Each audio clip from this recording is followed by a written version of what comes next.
Персонально ваш. Здравствуйте. На «Эхе Москвы» в Уфе программа «Персонально ваш». В студии Руслан Валиев. И в гостях нашей студии сегодня новый гость, новый герой программы, руководитель Координационного совета общественных организаций по развитию башкирского языка и культуры, один из разработчиков госпрограммы по сохранению и развитию государственных языков республики на 19-24 годы Тимур Мухтаров. Здравствуйте. Добрый день.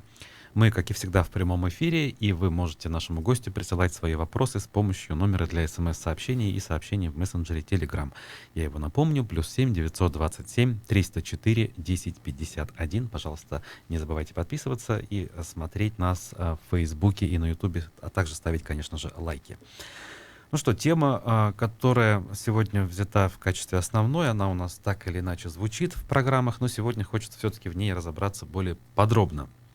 На ваш взгляд, наверняка она существует, а не надумана, да, как некоторые говорят. Согласны вы с этим? Да, это очень наболевшая проблема. Ага. Ну, начну, наверное, с самого простого, что знают наши слушатели. У нас обычно как? За добровольное или против добровольного изучения языка? Вот вы какую позицию здесь исповедуете? Я за добровольное изучение языка, при том, чтобы это было всеобщим. Вас устраивает такой ответ? Ну, парадоксально?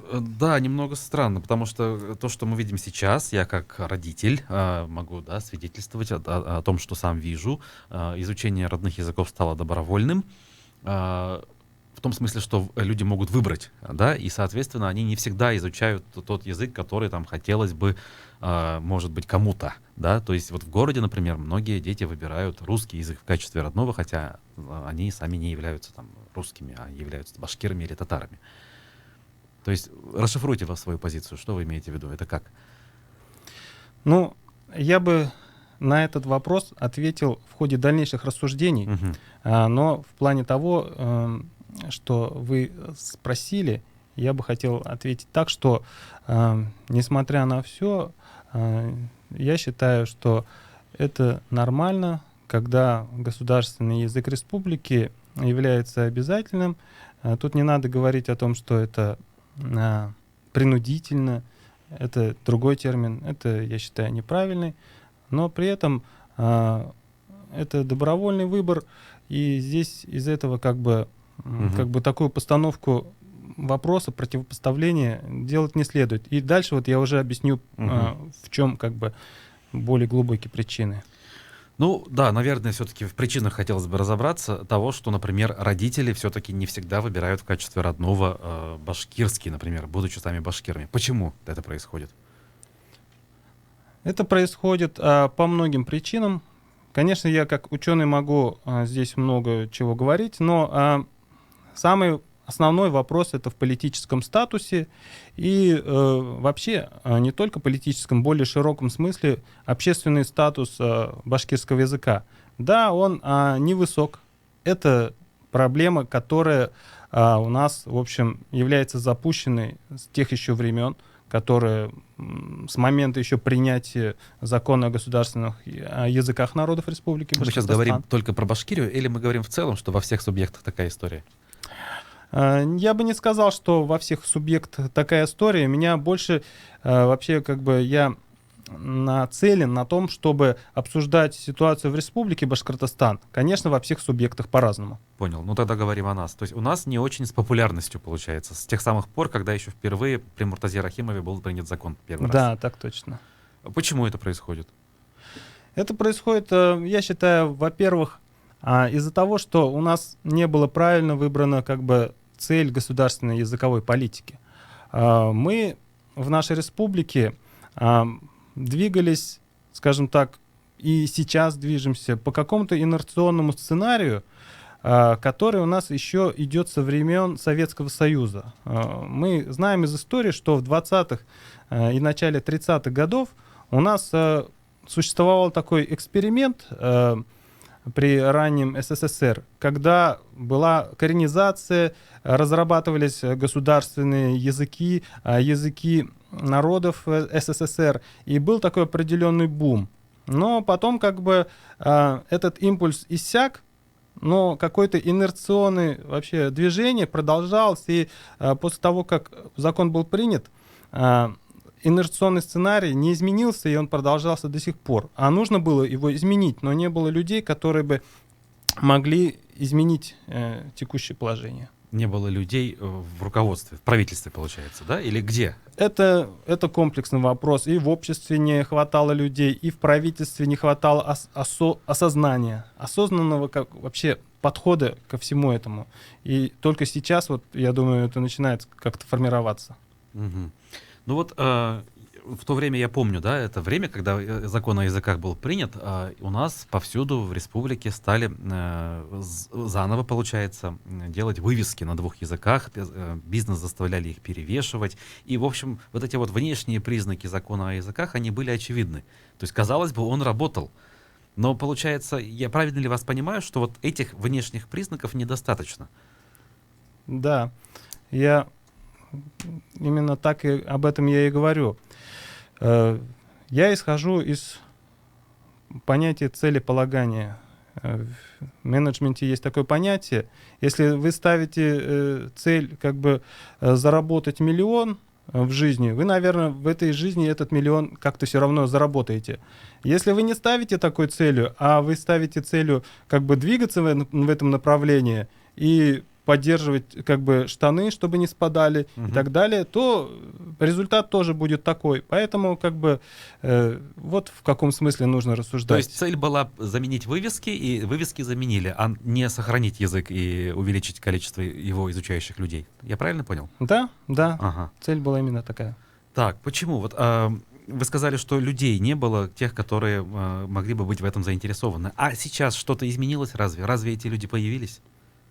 Да, во-первых, в мире появилось целое движение, которое уже обосновало и развивает понятие миноритарных языков, региональных языков, подписана хартия, и людей, которые в этой теме, и которые уже расценивают родные языки как объект, во-первых, нематериального культурного наследия своего региона, своей страны, сейчас стало много. И эти люди, они дают результат, их количество переходит в качество. И уже во многих странах мира это движение уже начинает приходить к тому, что требует от правительства правильных постановки к цели. Чтобы региональный язык увеличивался, нужно не просто вывески или обучение в школах обязательно или не обязательно, а нужно, во-первых, поставить цель о том, чтобы носителей стало больше, и те критерии, вот, например, мы знаем о том, что ЮНЕСКО свои критерии разработала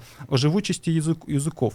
Например, башкирский язык относится к языку, который под угрозой риска. Так. И есть еще более худшие градации, которым может в дальнейшем перейти башкирский язык. Ну, то есть, например, я сейчас попытаюсь, да, расшифровать, что вы имеете в виду. Например, есть у нас Карелия, да, республика. Насколько я помню, там вот карело-финский язык, он практически не используется, и он совсем в плохой стадии находится, да, в этом смысле. Башкирский в более выгодном положении, потому что его носителей относительно много. А татарский наверняка еще в более лучшем положении, да, условно. Да. Вот Бурятский, так же, как и башкирский, также чувашский, они тоже находятся уже в списке ЮНЕСКО, атлас, так называемый атлас исчезающих языков. Хотя нельзя пока назвать башкирский исчезающим языком, но он там в отдельной, как раз-таки в отдельном параграфе, как языки, относящиеся к риску. Ага. Вот с этим исследованием ЮНЕСКО вы согласны? Все правильно посчитано и показано? Это исследование было в 2009 году. Этот атлас опубликован, башкирский язык там впервые появился под таким статусом. И за это время, за 10 лет, которые прошли с того времени, конечно же, много чего изменилось. И я считаю, что в реальности башкирский язык, скорее всего, перешел в более угрожающий статус. То есть процесс потери позиций продолжается последние 10 лет? Да, это очевидно. Ага. И если этот процесс продолжится вот в том же ритме, в котором сейчас он происходит, сколько лет еще нужно для того, чтобы вообще потерять язык, по вашим данным? Вообще, вот изменения в языке, которые вот уже начинают ощущаться в науке, в социологии языка, указаны вот 30, 50, 60 лет. То есть мы уже через 30 лет, если так все будет продолжаться, мы увидим, что, в общем-то, у башкирского языка уже как бы позиции сданы настолько, что здесь, наверное, ситуация безнадежная, и нужно просто его фиксировать и каким-то образом сохранить в виде какого-то памятника. Но за какие-то там 5 лет, конечно, мы ничего не увидим. Так, и вот почему этот процесс скажем так, приобрел такие масштабы сейчас? Или я ошибаюсь? Или этот процесс шел все советские годы в том числе? Или все-таки вот скорость потери позиции языком в последние годы выросла, на ваш взгляд? Конечно, процесс шел и в советские годы, и в последние годы тоже скорость как бы... Одинаковая примерно. Да, шла примерно одинаково, и это касается не только башкирского языка, то же самое касается и татарского языка. Это все связано с урбанизацией и с изменением образа жизни носителей языка. Поэтому здесь... Ну, то есть это объективный процесс? Да, такой процесс, который вообще-то сделаешь, потому что, как показывает международная практика, на государственном уровне, например, вот в стране Уэльс, это в Великобритании, принимаются стратегии развития уэльского языка до 2050 года. Она была вот принята буквально позапрошлом году. И там прямо сказано удвоить за этот период, вот за эти 30 лет, количество людей, жителей, владеющих вот этим миноритарным языком. Естественно, в этой стратегии расписано, как достичь этого результата, что делать, в том числе поддержка семей, где живут носители, поддержка школ, муниципальные какие-то программы и так далее. Но в целом встроены такие концепции. Мы знаем также опыт языка иврит, который также возродили, поэтому сделать можно и нужно, и поэтому как раз-таки принимаются такие вот государственные программы сохранения и развития языков, в том числе у нас в Республике Башкортостан. Вот в 2 словах расскажите, в чем суть этих программ? Потому что мы часто слышим о том, что они существуют, что в мире есть опыт позитивный, а вот конкретно в чем он заключается? Вот несколько слов давайте скажем. Программы, они, я бы сказал, как такой вот метод государственного управления, они изобретены уже давно, используются. Есть разные программы, программа развития образования, программа развития культуры и искусства Республики Башкортостан. Сейчас все-таки речь шла про конкретный пример. Вот Уэльс, да, вы привели в пример успешного развития. Или еще рано делать выводы о том, что у них все получилось? Конечно, рано делать выводы о том, что все получилось, но в рамках этой стратегии они принимают вот более мелкие программы, то есть там стратегия общая на 30 лет, они его разделили на 6-летки, на 5-летки. И вот принимают как бы еще внутренние госпрограммы. И вот у нас, например, тоже есть госпрограмма, которая тоже рассчитана на 6 лет, принята в прошлом году, в 2018 году и до 2024 года. Но более объемлющей стратегии, то есть до 2050 года хотя бы, в отношении башкирского языка у нас, как в Уэльсе, нет. И вот в чем я вижу как бы вот такую вот ошибку. Должна быть стратегия, в котором указано действительно, к чему все-таки за более долгосрочный период мы должны прийти. А у нас горизонт планирования всего 6 лет. Понятно, что за 6 лет мы не увидим особых каких-то результатов поведения, изменений языкового поведения. Ну вот вы бы что предложили? Какую цель в конце поставить? В конце долгосрочной какой-то там амплитуды, там через 10 лет, через 20 лет? Я уже предложил. Когда разрабатывалась вот эта государственная программа, принятая в прошлом году в Республике Башкортостан, я конкретно предложил, например, увеличить количество, долю числа лиц, владеющих в Республике Башкортостан башкирским языком, на 5-10%. Сейчас у нас около 23% населения Республики Башкортостан в той или иной мере знает башкирский язык, и они указали это в данных переписи. И я предложил, чтобы через 6 лет у нас таких стало на 5-10% больше. И это более объективный показатель успеха госпрограммы. Да, наверное. То есть, если больше людей сами укажут, что они владеют языком, это будет действительно таким критерием эффективности. Хорошо. А каким образом можно достичь за вот 10 лет увеличения на 10% числа людей, которые владеют языком? Вот здесь так уже начинается первый вопрос, первый ответ на тот вопрос, который вы сначала задали. Это тот вопрос по поводу обязательности и всеобщности владения государственным языком, изучения языка в школах. То есть если государство, например, ставит такую задачу, повысить число владеющих башкирским языком. Кстати, а государство ставит такую задачу? Вы предложили, а государство согласилось или нет? Нет. Нет. К сожалению, к этому не готовы. Так. Угу. И одно из средств, это само собой понимается, что тогда пусть во всех школах республики и башкирский язык изучается как обязательно всеобщий предмет. То есть это само собой напрашивается. И вот тогда мы видим, что вот это обязательное изучение, да, оно нужно. Это не является самоцелью. Это является просто средством для достижения какой-то более глобальной цели, причем понятной, и с которой многие согласятся. Я считаю, что не только башкиры в Республике Башкортостан думают, что количество владеющих языком должно быть больше. Очень многие, кроме других национальностей, точно так же разделяют эту точку зрения и готовы какие-то тоже участвовать в госпрограмме и в каких-то действиях, чтобы это в будущем также произошло. Угу.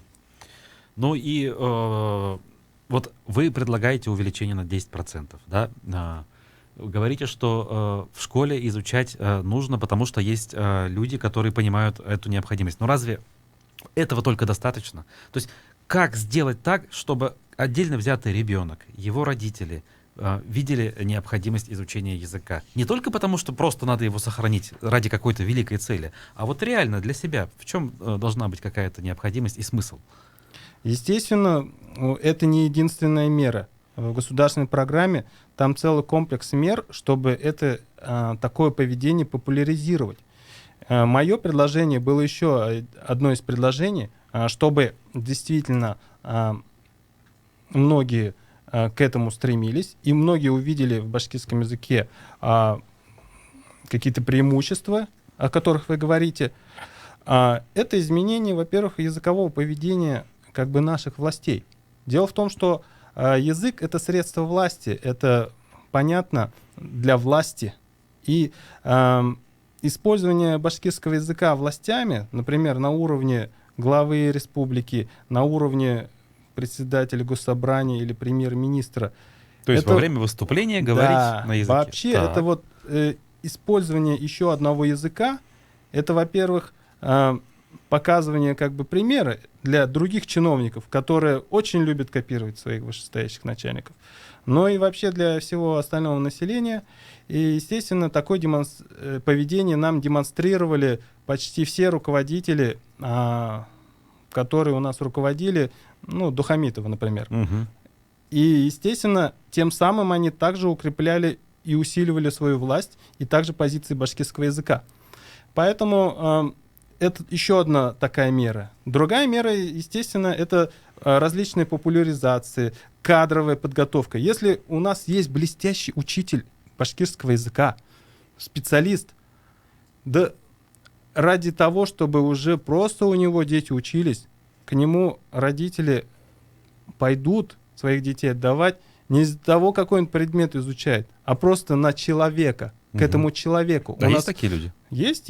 И есть именно учителя, пользующиеся популярностью. И к ним действительно с удовольствием и на урок дети ходят, и хотят отправлять к ним родители своих детей. С одним из разработчиков госпрограммы по сохранению и развитию государственных языков Республики Башкортостан Тимуром Мухтаровым мы продолжим говорить после перерыва на новости. Далеко не уходите и присылайте свои вопросы на номер для смс-сообщений +7 927 304 10 51.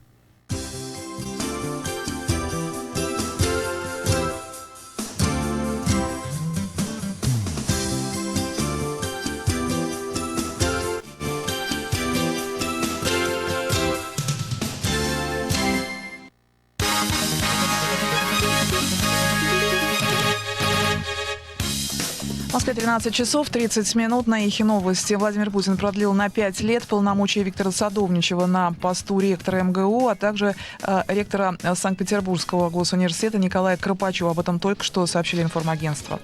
Россия объявила болгарского дипломата персоной нон-грата. В связи с этим посол Болгарии был вызван сегодня в МИД. Дипломат, которого хотят выслать, имеет тот же ранг, что и сотрудник российского диппредставительства в Софии, который был объявлен персоной нон-грата в конце октября. Его, напомню, обвинили в сборе информации, составляющей гостайну. Белоруссия никогда не войдет в состав любого государства, даже России. Об этом заявил Александр Лукашенко. При этом он не исключает, что на переговорах с Владимиром Путиным в субботу будет принято решение об интеграции. Лукашенко подчеркнул, что не будет подписывать документы, которые могут нанести вред Белоруссии. Бывшего фигуранта московского дела Даниила Конона отпустили из Тверского ОВД. Там в отношении него составили протокол об административном правонарушении и обязали явиться завтра, передает Интерфакс, ссылаясь на адвоката. По словам Конона, обвинили в нарушении установленного порядка проведения митинга. Совет судей России предлагает ввести ответственность для СМИ за давление на суды и тенденциозные публикации. Как пишет газета «Ведомости», об этом говорится в проекте «Концепция информационной политики. Судебная система на ближайшие десятилетия». Судьи считают, что освещать деятельность судебных органов необходимо, но без необоснованной критики. А правозащитник Иван Мельников считает это опасной тенденцией.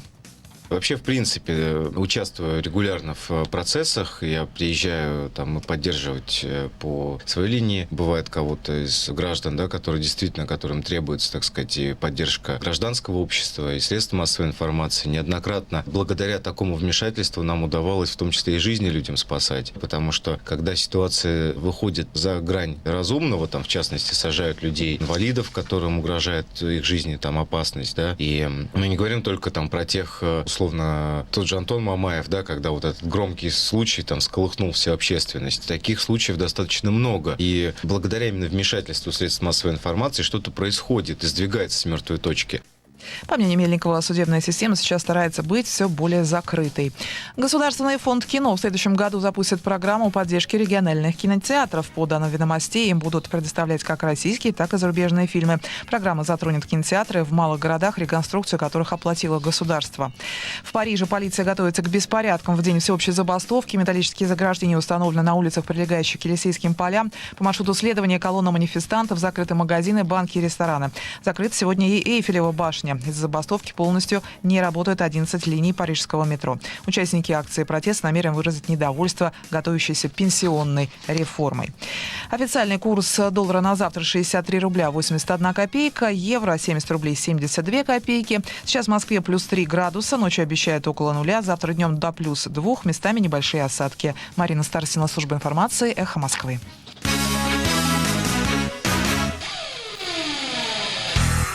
Расслабьтесь. Пусть ваши деньги работают на вас. Как? Узнайте на бесплатном семинаре по основам инвестирования. Запись по телефону 216 11 22. Представитель учебного центра «Финам» в Уфе, ООО «Финам РБ», Цурюпы 75. 18+. Я, Николай Дроздов, много где встречал Новый год. У веселых папуасов, коренных эскимосов и даже у индийских мудрецов. Но самый лучший Новый год – дома.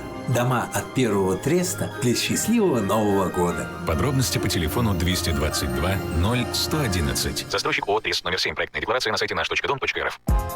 Не забудьте то, что есть интернет. Зачем теперь в аптеку выходить из дома? Закачивай себе приложение «Фармленд».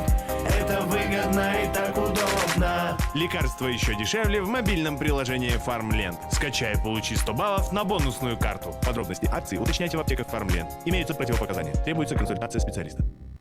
Поздравляем всех с наступающим Новым годом и приглашаем отметить этот праздник в отеле «Уралтау». Вас ждут специальные условия для проведения новогодних торжеств. Вкусная кухня, радушный коллектив, праздничная новогодняя атмосфера. Приглашаем всех в гости. Ждем вас на Гоголя, 72.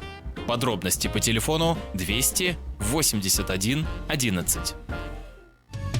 В пятницу 6 декабря в гостях у «Эхо Москвы» директор уфимского филиала «Премьер БКС» Вадим Балтыров. Поговорим про индивидуальный инвестиционный счет. Слушайте эфир в пятницу в 8:45. Телефон рекламной службы «Эхо Москвы» в Уфе. 216 35 99. Будет реклама, будет и эхо. На то мы и партнеры. «Эхо Москвы» в Уфе и общественная организация «Берзямлек» представляют рубрику «Говорим по-башкирски». Орган. Ағза. Донорский орган. Донор ағзаһы. Донорский орган. Донор ағзаһы. В Башкирии провели рекордное количество пересадок донорских органов за год. Быйыл Башкортостанда донор ағзаларын күсереп ултырту рекорд күләмдә үткәрелгән. В Башкирии провели рекордное количество пересадок донорских органов за год. Быйыл Башкортостанда донор ағзаларын күсереп ултырту рекорд күләмдә үткәрелгән. «Эхо Москвы» в Уфе и общественная организация «Берзямлек» представляют рубрику «Говорим по-башкирски».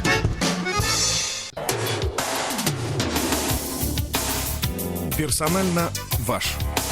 Продолжаем программу «Персонально ваш» в прямом эфире «Эхо Москвы» в Уфе. У микрофона Руслан Валеев. И в гостях нашей студии сегодня руководитель Координационного совета общественных организаций по развитию башкирского языка и культуры, один из разработчиков госпрограммы по сохранению и развитию языков республики на 19-24 годы Тимур Мухтаров. Вот как раз у меня в руках находится, да, эта программа, довольно-таки большой документ. Хотелось бы какие-то детали, что ли, из нее услышать, да? Вот что? Понятно, вот вы говорите, что недостаточно в ней горизонт даже планирования небольшой, да? Не на 10, Да. не на 20 лет, а всего на 5. Ну хотя бы, вот что там уже есть такого, что может помочь? Я бы сейчас вот рассказал вот по этой госпрограмме о том, как она реализуется уже в этом году. Конкретно, И на этом, тем более, да, год уже на прошел. этом материале вы могли бы уже, да, сделать выводы, сами слушатели. Вообще, госпрограмма, она предусматривает конкретное финансирование под каждое мероприятие. Список мероприятий у нас большой, там больше 50 мероприятий. И есть вот такие мероприятия стратегические, но которые вот никто другой не сделает, если их правительство не заложит в какой-то вот в такой документ. И, например, это мероприятие по созданию компьютерных возможностей функционирования башкирского языка в интернете. Вот вы знаете, например, существует машинный перевод, Google переводчик, Да. Яндекс переводчик. Мы понимаем, что Google не будет интересоваться миноритарными языками и пытаться у себя прикрутить к своему переводчику еще и башкирский. То же самое Яндекс.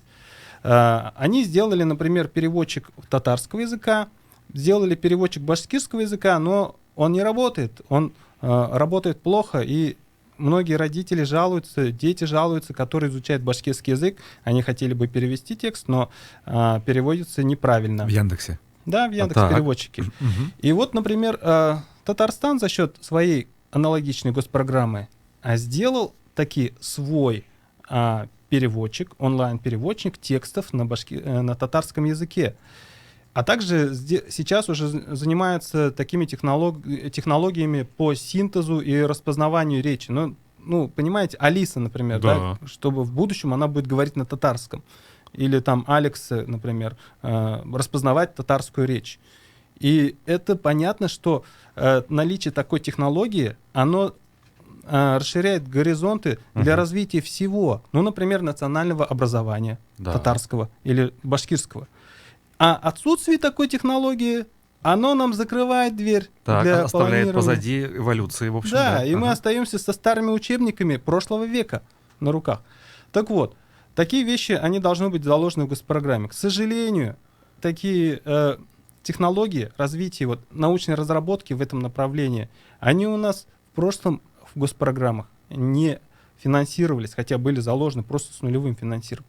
В этот раз, наконец-то, нам удалось научному сообществу включить вот эти разработки в государственную программу, и вот чтобы в этом году уже началась такая работа.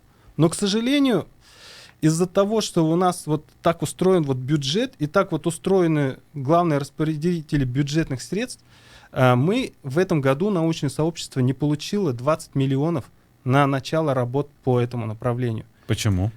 То есть конкурсные процедуры, вот это все? Да, вот это все. Мы понимаем, почему у нас асфальт кладут в ноябре прямо в снег, потому что конкурсные процедуры проходят именно когда уже кончается год. Точно так же у нас почему-то устроено, что конкурсные процедуры на вот эти работы, на научные вот эти разработки, они тоже почему-то проводятся то ли в сентябре, то ли в октябре, и за оставшийся период ученые уж должны поднапрячься и выдать чего-то. Но так не бывает. Научные разработки так не ведутся.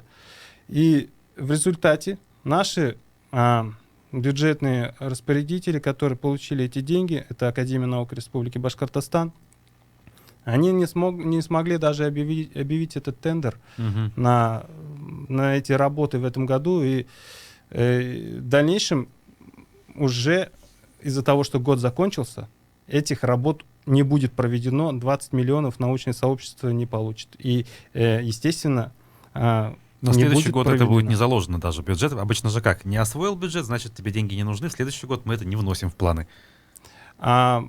Обещают, что перенесут на следующий год. Посмотрим. А вот мы пользуемся порой, когда готовим свою рубрику, говорим там по-башкирски, по-татарски и так далее, онлайн-переводчик huzlekbashkort.com. Вот есть такой ресурс в интернете, русско-башкирский онлайн-словарь. Конечно, это далеко от Яндекс.Переводчика или Google переводчика, но хоть что-то там есть в интернете.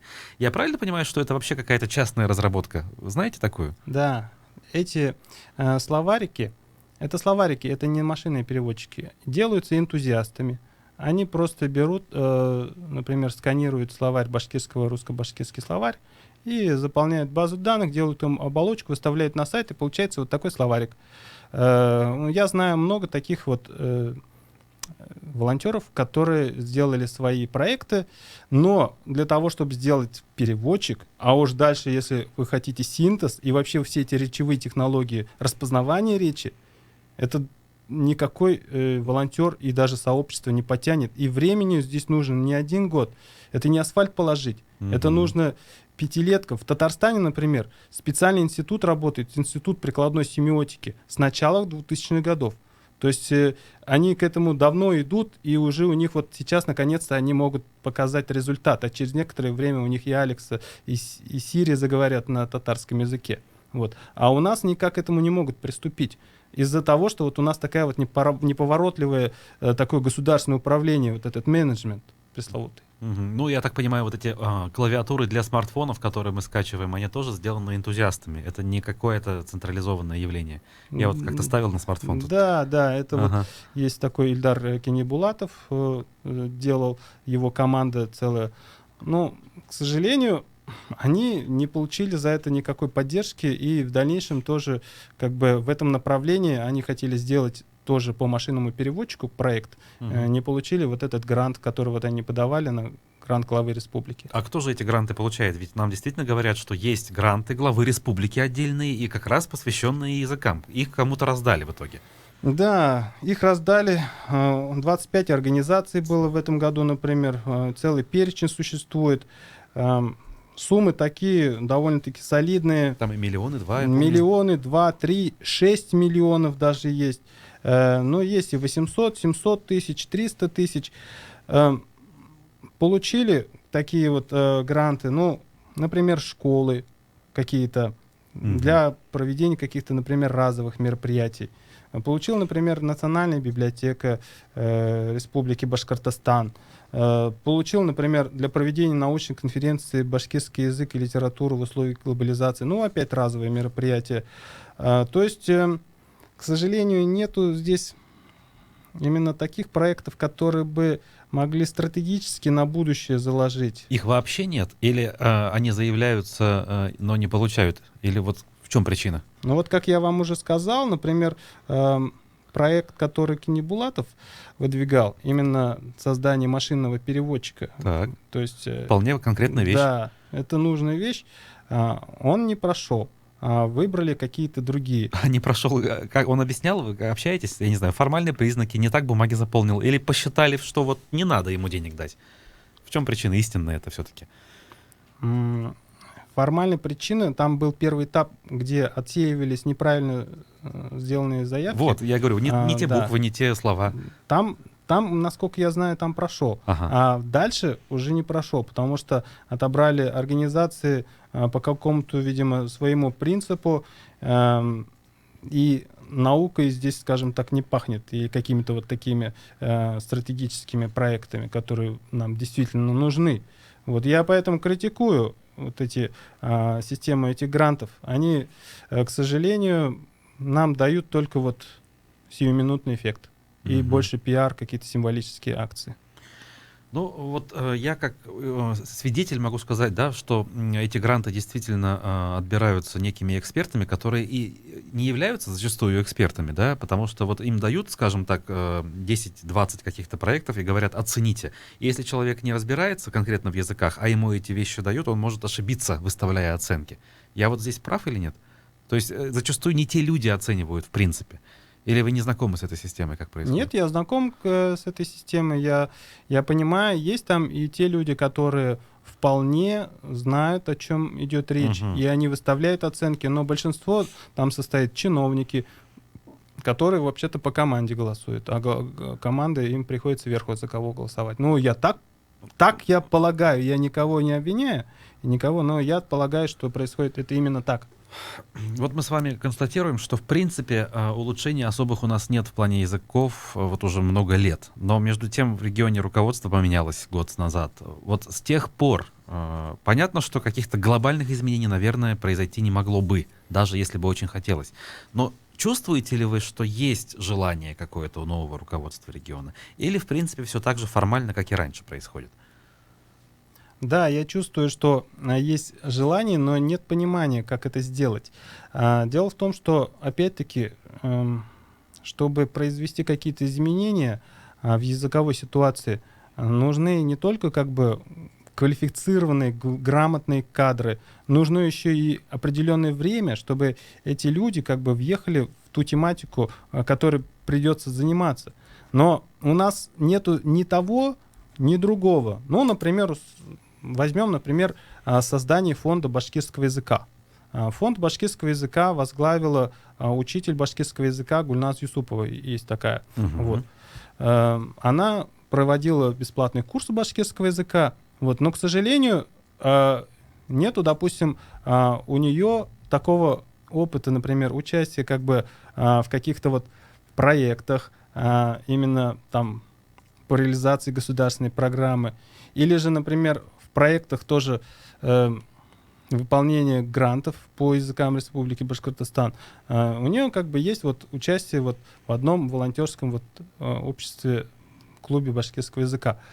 И чтобы вот дойти до того периода, да, до такого вот квалификации, чтобы как бы организовать на должном уровне работу, чтобы как можно больше людей подключить к этому, к сожалению, для этого потребуется любому человеку очень-очень много времени. Ну, я, например, шел к этому 10 лет. Когда я узнал, что ЮНЕСКО включила наш башкирский язык в список исчезающих, вот тогда я проснулся и начал что-то делать. Да, и сейчас я пришел вот к вам в студию в том числе. Я понимаю, что год назад я не знал того, что я узнал за этот год. Вот настолько как бы много всего пришлось узнать и на практике проверить. Кстати, вот как вы оцениваете такие инициативы, да и реальные поступки? Вот у нас Ростислав Мурзаголов, в частности, то и дело там то запустит, то сам поучаствует во всяких флешмобах, то песни споет, то стихотворение на башкирском языке прочитают, и все это в интернетах выкладывается. Денег никаких не требуется вроде бы, но какое-то количество людей видят, что люди пытаются на башкирском говорить, что говорят на башкирском. На ваш взгляд, эти вещи имеют смысл? Да, я называю это меры символического характера. Это из того же разряда мер, как и, например, участие главы республики в башкирском диктанте, или создание вот этого фонда, или же вот попытки вот выступления в госсобрании или там в районах на башкирском языке. Кстати, как вам эти попытки? То есть, понятно, и сам Хабиров, в общем, скромничает и говорит, что, в общем, не знает хорошо языка. Это нормально, на ваш взгляд? Конечно, это ненормально. Я уже об этом как бы говорил, о том, что если глава соседней республики, например, из Татарстана, приезжая к нам, говорит на татарском языке, наш глава как-то должен эту эстафету принять, вызов, и тоже говорить на башкирском языке. Но этого не происходит. И, естественно, как бы мы здесь видим, и те же чиновники, они видят, что башкирский язык — это не настолько серьезная вещь, потому что... А куда деваться? Ну, не владеет человек в совершенстве языком, ну вот не пользовался он им много лет, ну что ж поделать? Ну вот, скажем так, здесь мы не можем, конечно, ему выставить такие вот претензии, типа вот уходи, потому что ты не владеешь и так далее. Вот мы понимаем, это было как бы последствием вот всей этой урбанизации, всей этой вот как бы истории. Вот. Поэтому на этом как бы мы останавливаться не можем, но, естественно, мы должны ему сказать, что ну, все-таки надо побольше стараться побольше это делать. Вот. И это происходит, но говорят депутаты в госсобрании, говорят в райсобраниях, районных советах и так далее. Началась эта работа. Но при этом мы не видим, что возник спрос на переводчиков. Вот. Я, допустим, понимаю, что вслед за тем, что кто-то начинает там использовать, начинает спрос. И к нам, например, как бы приходят ко мне люди и говорят там, или звонят, вот, предложите, пожалуйста, переводчиков. Но такого нет. Значит, это как бы, опять-таки, мера, которая не дает именно реального эффекта. Более реальный эффект имеют стратегические меры и меры законодательного характера.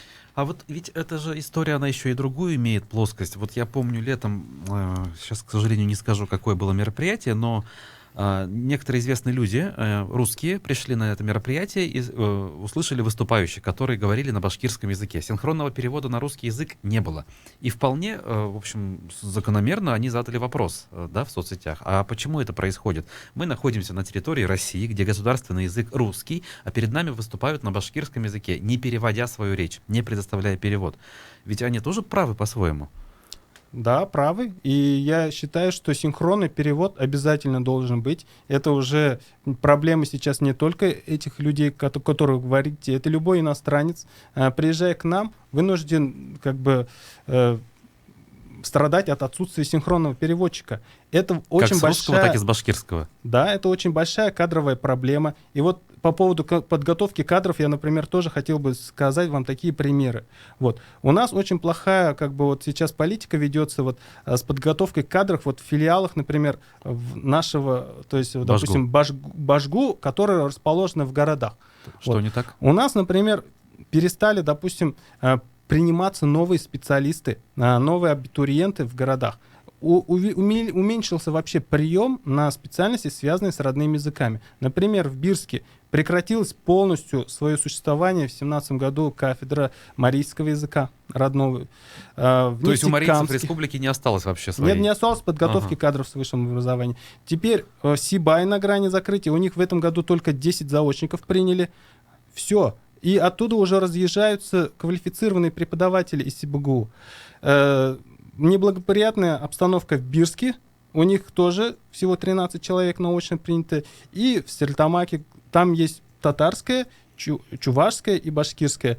Тоже там застой. А наоборот должен быть рост после того, как вот этот спад был.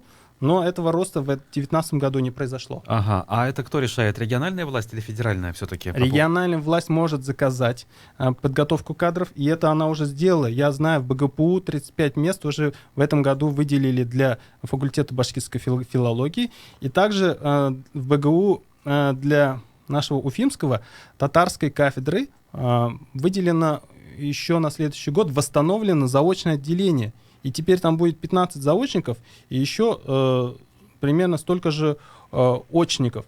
И видно, что идет рост. Но у нас опять только Уфа все собирает. А в городах, если у нас не будет специалистов с высшим образованием готовиться, то эти города никогда потом не смогут говорить на этих языках. Там не будет кому даже прийти, обратиться и сказать, вот, как это будет на башкирском или там, на татарском и так далее. Мгм. У нас совсем немного времени остается. Вот что вы скажете родителям, да? Понятно, что дети, которые только-только в школу идут, они, ну, не всегда понимают, что им на самом деле нужно. Вот, а родителям что вы скажете? Почему их детям стоит внимание обратить на изучение родного языка? Ну, я так скажу. Родные языки — это же все-таки такие вот нематериальные культурные ценности. Это как, скажем, вот есть люди, которые вот в городах вводят своих детей в музыкальную школу. Вот. Они понимают, что в деревне, если бы он жил, он бы никогда не смог воспользоваться этой преимуществом. То же самое с родным языком. Это такое преимущество, которое нужно брать, пока оно вообще-то есть. То есть осознать, что это преимущество. Да, это преимущество. Вот у меня дети оба, ну, все билингвы, и я ощущаю это преимущество. Вот, допустим, у меня ребенок читает, например, книги, учебники на башкирском языке, и он совершенно по-другому готовится, и у него лучшая успеваемость. У него родной это язык. Хотя все остальные дети там, например, ну, по обычным школьным русским учебникам учатся. Ну и тогда в связи с этим все-таки еще вот у нас время есть. Зачастую учителя в школах средних, они, опять же, родители жалуются, да, они не преподают так, чтобы это было интересно, да, а преподают это по остаточному принципу, типа нас самих заставляют, вот мы вас заставляем, а давайте-ка что-нибудь поделаем на башкирском языке. Эта проблема, она существует, на ваш взгляд? Конечно, существует, и ответ на нее тоже должен быть в стратегии, в госпрограмме, потому что всем понятно, что подготовка кадров — это настолько важная вещь, нужно не только эти кадры подготовить, потом их обеспечить работой, и еще достойной оплатой. И все эти расходы должны быть заложены, просчитаны вперед. Ну вот открыли у нас, допустим, еще дополнительно 35 мест в БГПУ или на татарском 30 мест. Ну, это же должны быть потом, как бы, этим людям не пришлось бы уехать куда-то в Москву или там в другие страны. Поэтому и повышение оплаты труда, это тоже здесь в этом стоит, в этом ряду. Ну что ж, будем заканчивать. Я благодарю нашего сегодняшнего гостя, кандидата социологических наук, руководителя Координационного совета общественных организаций по развитию башкирского языка и культуры Тимура Мухтарова. И всех, кто был сегодня с нами, также благодарю. Хорошего дня, до свидания. Спасибо. Никакого секрета.